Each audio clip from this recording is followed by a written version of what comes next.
আমাদের সংস্কৃতি, আমাদের সংস্কার সর্বদা থাকবে আমাদের সাথে।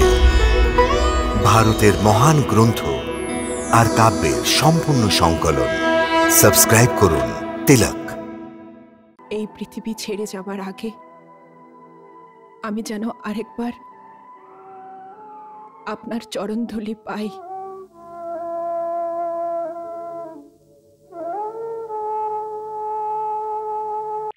আসছি।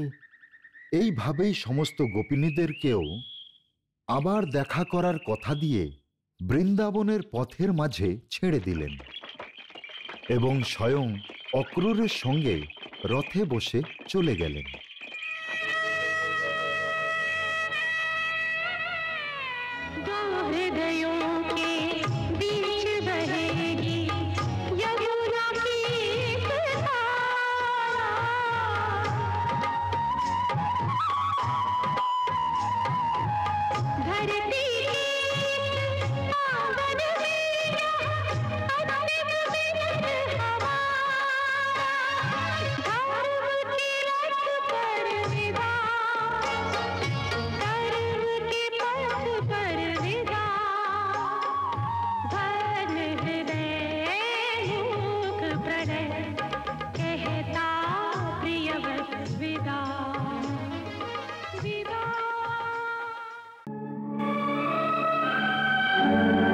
যখন পুরনো স্মৃতিগুলোর আক্রমণ কৃষ্ণের মনকে বিচলিত করে দিত, তখন উনি নিজের বিশাল ভবনে একা হন্যে হয়ে চারিদিকে ঘুরে বেড়াতেন।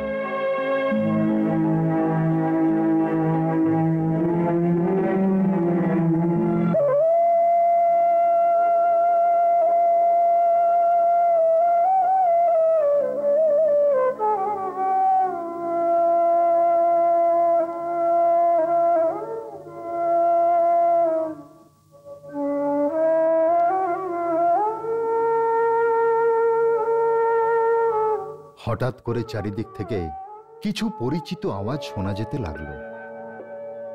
হৃদয়হীন, কখনো আমাদের কথা মনেও পড়ে না? নিজে তো রাজমহলের রেশমি বিছানার ওপর শুচ্ছ, আর আমাকে কাঁটার বিছানার ওপর ছেড়ে দিয়ে চলে এলে।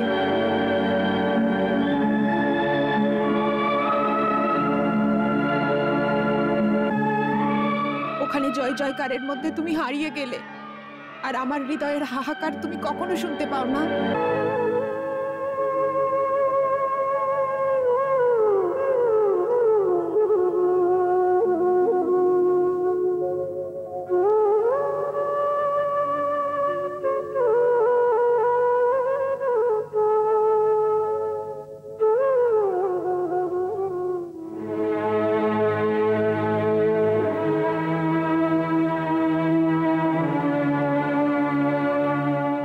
তারপর হঠাৎ মনে হতো যেমন স্মৃতির এক বিশাল সমুদ্র, যার স্রোতে রাজমহল ডুবতে থাকল।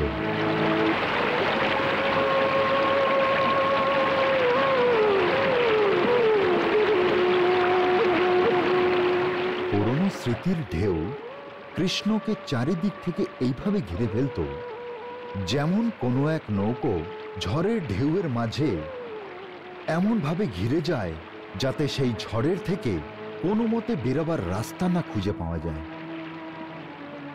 কৃষ্ণ চুপচাপ সেই দৃশ্যগুলোতে হারিয়ে যেতেন।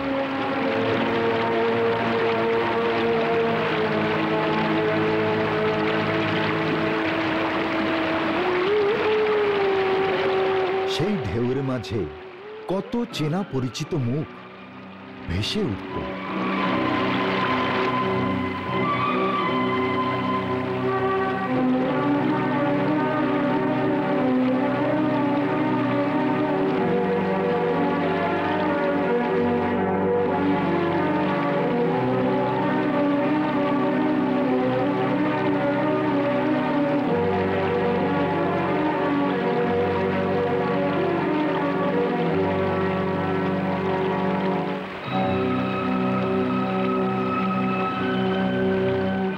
গিয়েছিলে খুব তাড়াতাড়ি ফিরে আসবো,